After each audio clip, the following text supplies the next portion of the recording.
Hello friends, आज की इस वीडियो में हम हिंदी की कंप्लीट पेडागोजी डिस्कस करेंगे। अब वीडियो को एंड तक देखिए, आपको अच्छा कंटेंट मिलेगा। तो हमारा जो टॉपिक है भाषा। भाषा ध्वनियों का एक ऐसा समूह है जिसके माध्यम से हम अपने विचारों का आदान प्रदान करते हैं। आगे है हमारे भाषा के प्रकार। लिखित भाषा, मौखिक भाषा और सांकेतिक भाषा। भाषा के 3 प्रकार हैं। जो मौखिक भाषा है वो हमारी प्राथमिक भाषा होती है। भाषा के अंग: ध्वनि, वर्ण, शब्द, वाक्य और लिपि। और ध्वनि होता है जो भाषा की सबसे छोटी इकाई होती है, उसे हम ध्वनि बोलते हैं। और स्वनिम ध्वनि की सबसे छोटी इकाई होती है। फ्रेंड्स, इस वीडियो में हम भाषा की पेडागोजी की बिल्कुल मेन बातें पॉइंट टू पॉइंट डिस्कस करेंगे। तो इसमें भाषा के बारे में कुछ इंपॉर्टेंट पॉइंट्स है जो आगे मैं आपको करवा रही हूँ। वो है भाषा यादृच्छिक होती है, मतलब भाषा स्वतंत्र होती है।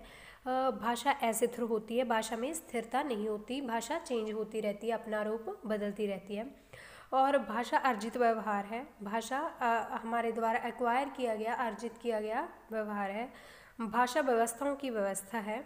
भाषा शिक्षण एक प्रकार से अन्य विषयों की कक्षाओं में मौजूद रहता है, मतलब कि अन्य जो हमारे अदर सब्जेक्ट्स होते हैं उनके माध्यम से भी हमें लैंग्वेज पढ़ाई जाती है। हर भाषा की अपनी व्याकरण होती है। प्रत्येक भाषा की लिपि होना ज़रूरी नहीं, मतलब ये ज़रूरी नहीं कि प्रत्येक भाषा की कोई अपनी अलग से लिपि हो। भाषा शिक्षण की अवधारणा में जैसे शामिल है मौन अवधि। मौन अवधि में क्या होता है कि बच्चे अपने आप से लैंग्वेज अधिगम करते हैं, बच्चे अपने आप से भाषा सीखते हैं और अध्यापक इसमें चुप रहता है, पैसिव रहता है। चुनौतीपूर्ण अवधि, इसमें बच्चों को अध्यापक कोई ना कोई चुनौतीपूर्ण भाषा से संबंधित कार्य दे देता है, जैसे उनको रोल प्ले दिया, फिर इसके माध्यम से वो अपनी भाषा को सीखते हैं। आगे है बोधगम्य निवेश।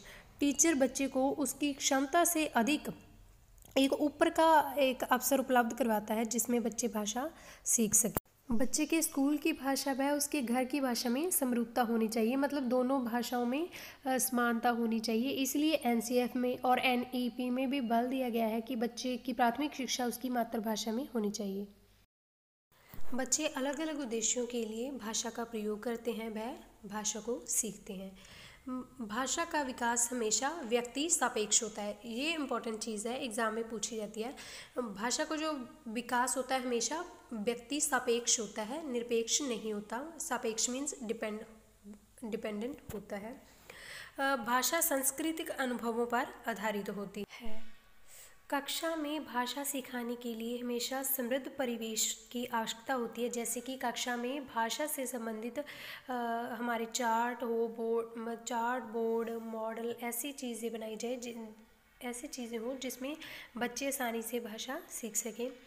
हिंदी को हमारे संविधान के आर्टिकल 343 के अनुसार राजभाषा घोषित किया गया है। हिंदी राष्ट्रीय भाषा नहीं है। भारतीय संविधान की 8वीं अनुसूची में हमारी 22 भाषाओं को मान्यता दी गई है, 22 भाषाओं को शामिल किया गया है। ये 22 भाषाएं हैं: असमिया, उर्दू, कन्नड़, तेलुगु, तमिल, मलयालम, हिंदी, पंजाबी, मराठी, नेपाली, मणिपुरी, बंगाली, संथाली, संस्कृत, मैथिली, डोगरी, सिंधी, गुजराती, कश्मीरी, कोंकणी, बोडो और उड़िया।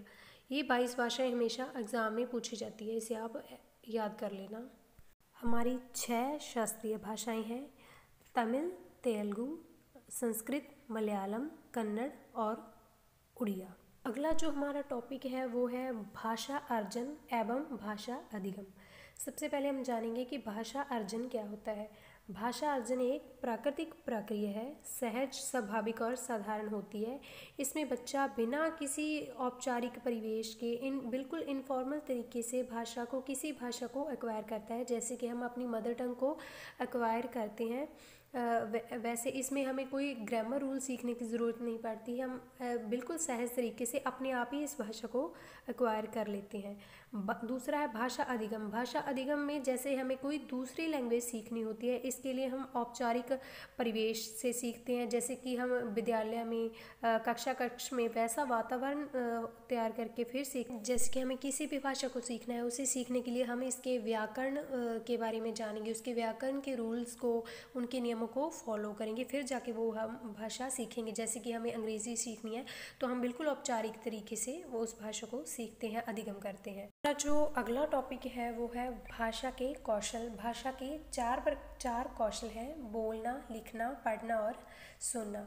तो इनको हम दो भागों में बांटते हैं: अभिव्यक्तात्मक कौशल और ग्रहणात्मक कौशल। अभिव्यक्तात्मक कौशल वो कौशल होते हैं जिनके माध्यम से हम अपने विचारों को दूसरों के सामने प्रकट करते हैं, दूसरों के सामने व्यक्त करते हैं। जैसे बोलना, हम अपने विचारों को बोलकर दूसरों के सामने व्यक्त कर देते हैं। लिखना, या हम अपने विचारों को लिखकर दूसरों के सामने व्यक्त कर सकते हैं।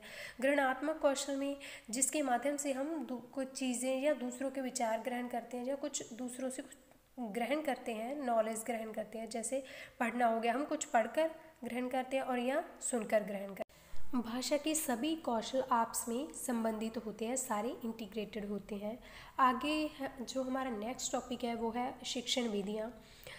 व्याकरण अनुवाद विधि। तो जो हमारी पहली विधि है व्याकरण अनुवाद विधि, इसे हम प्राचीन विधि भी बोलते हैं। यह शास्त्रीय विधि है, जब सबसे भाषा शिक्षण का सबसे पुराना मेथड है।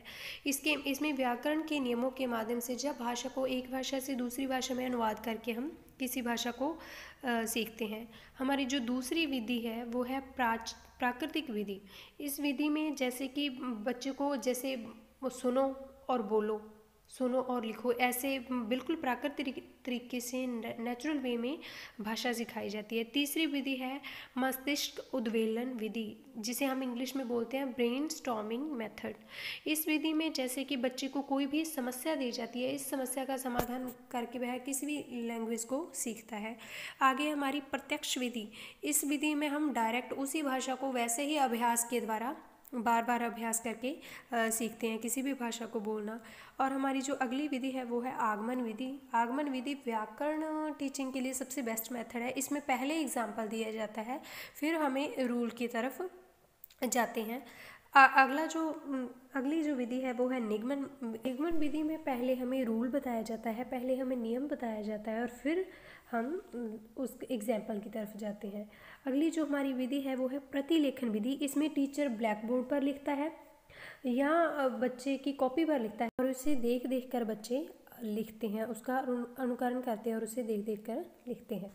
अगला जो हमारा टॉपिक है वो है लेखन, कि एक लेखन, आपका लेखन किस प्रकार का होना चाहिए, कैसा होना चाहिए। लेखन हमेशा सुसंगठित होना चाहिए, स्पष्ट उद्देश्य, वह उसमें स्पष्ट उद्देश्य होने चाहिए, उस उद्देश्य रहित नहीं होना चाहिए। रचनात्मकता होनी चाहिए उसमें, और विचारों को प्रोत्साहन, मतलब बच्चा अपने खुद के विचारों को कितने अच्छे तरीके से वह लिख पाता है, यह है उसकी अच्छे लेखन की एक विशेषता है। लेखन प्रक्रिया का उपागम क्रम, मतलब लेखन प्रक्रिया का एक क्रम में दिया गया है कि इसके लिए क्या क्या स्टेप्स होंगे। इसके 4 स्टेप्स हैं, 4 चरण हैं। तो पहला है मानसिक मंथन, ब्रेन स्टॉर्मिंग। पहले बच्चा अपने मन में ही लेखन के बारे में कि उसे लिखना क्या है उसके बारे में मानसिक मंथन करता है, मन में ही परिकल्पनाएं बनाता है कि वह किस प्रकार से लिखेगा, उसे कैसे बनाएगा। फिर है प्रारूपण, मतलब लिखना का कि उसको कैसे कैसे लिखेगा, किस प्रकार से उसका एक ड्राफ्ट तैयार कर लेता है, फिर उसे दोहराता है। फिर संपादन, लास्ट है हमारा संपादन, उसे संपादन कर देता है, एडिटिंग जिसे हम बोलते हैं। श्रुतलेख, श्रुतलेख क्या होता है? श्रुतलेख होता है सुनकर लिखना। जैसे कि अध्यापक हम देखते हैं कक्षाओं में कुछ कुछ वर्ड्स बच्चों को बोलते हैं और बच्चे उसे सुनकर लिखते हैं। भाषा अधिगम से संबंधित हमारे कुछ भाषाविद हैं जिनके बारे में हम एक एक करके बात करते हैं। तो इसमें से पहले हैं आपके स्टीफन क्रैशन, ये अमेरिकी भाषाविद थे। इन्होंने द्वितीय भाषा अर्जन की 5 परिकल्पनाएं दी हैं, मतलब सेकेंड लैंग्वेज एक्विजिशन। तो हम एक एक करके इन 5 परिकल्पनाओं के बारे में जान लेते हैं। तो ये पहली परिकल्पना है अर्जन अधिगम परिकल्पना, दूसरी है आपकी निगरानी, तीसरी है निवेश, चौथी है भावात्मक और 5वीं है प्राकृतिक क्रम। हमारे जो दूसरे भाषाविद हैं वो है नोम चॉम्स्की। इनका कहना है कि बच्चे में भाषा सीखने की जन्मजात क्षमता होती है, इन्होंने बताया कि प्रत्येक बच्चे में भाषा को सीखने की, उसकी में एक्वायर करने की एक जन्मजात क्षमता होती है। इन्होंने सार्वभौमिक व्याकरण का इन्होंने कॉन्सेप्ट दिया है और इन्होंने सीखने के माध्यम से बच्चे की 2 स्टेजेस बताई हैं। एक है सतही संरचना और एक है गहरी संरचना।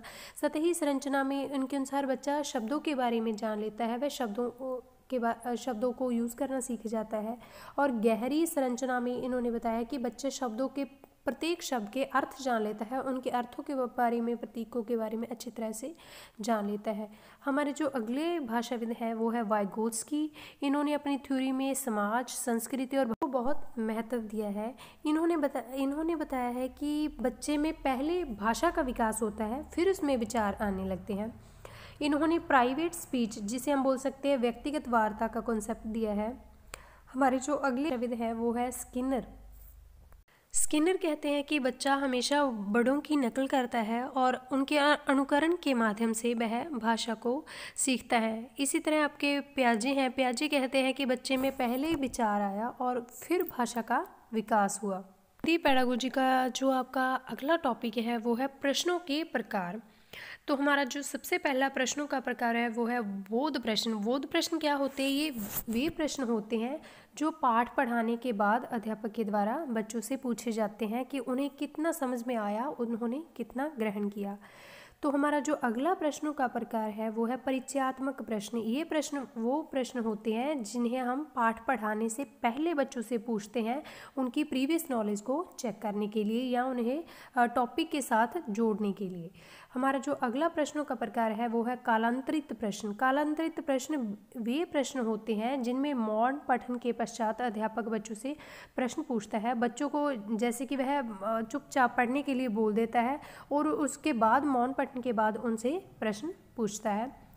आगे है पढ़ने के प्रकार, मतलब रीडिंग के प्रकार कौन कौन से हैं। स्किमिंग में क्या होता है कि केंद्रीय भाषा विचार समझने के लिए, मतलब कि हमें एक सेंट्रल आइडिया लेना होता है, उसके लिए हम किसी भी चीज़ को जल्दी से पढ़ते हैं। जैसे कि हम न्यूज़पेपर को पढ़ते हैं, उसमें से हम उसकी केवल हेडलाइन पढ़ते हैं जिसके माध्यम से हमें पता चल जाता है, उसके बारे में मोटी मोटी जानकारी किसी भी चीज़ के बारे में हम ले लेते हैं। स्कैनिंग क्या होता है? हम किसी भी चीज़ की विशेष जानकारी प्राप्त करने के लिए उसे पढ़ते हैं, जैसे वाक्यों में से किसी भी विशेष चीज़ की खोज करना। हमारा जो अगला प्रकार है वो है गहन पठन क्या होता है? जिसमें गहराई से, बारीकी से एक एक अर्थ को जानने के लिए हम पढ़ते हैं।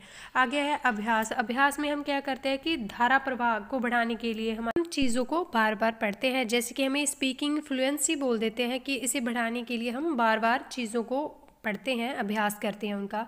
हमारी जो भाषा सीखने की एक स्टेज है जिसे हम बोलते हैं बबलाना, इंग्लिश में हम इसे बोल देते हैं बैबलिंग। इसमें बच्चे की एज होती है 12 महीने 1 साल, जिसमें वह बा, ता, दादा ऐसे बोलने लग जाता है। भाषा विकास की जो महत्वपूर्ण अवस्था होता है जिसमें बच्चा ज़्यादातर भाषा का विकास करता है वो है कंदन। तो फ्रेंड्स, ये थे हमारी हिंदी पेडागोजी के कुछ इम्पॉर्टेंट टॉपिक्स। आई होप आपको वीडियो अच्छी लगी होगी, तो please like, share and subscribe कीजिए।